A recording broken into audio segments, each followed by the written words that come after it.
Ano lang, na broken hearted si Andrea, ano lang yung na-feel mo about that na mabigat yung pinagdaanan niya nung nakaraan?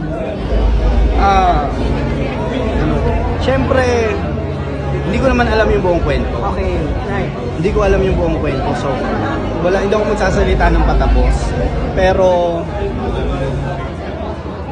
sana mahanap niya yung lalaki talaga magpapasaya para sa kanya. Nalungkot ka for her?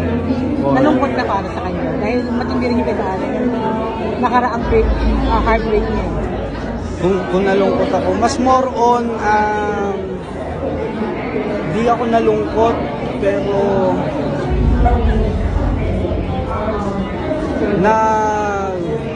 paano ko ba sasabihin? Hindi ako nalungkot eh, mas parang paano ko ba? Mahirap ba? Nag-boring. Mahirap. Eh. Siguro sumagi lang sa isip ko.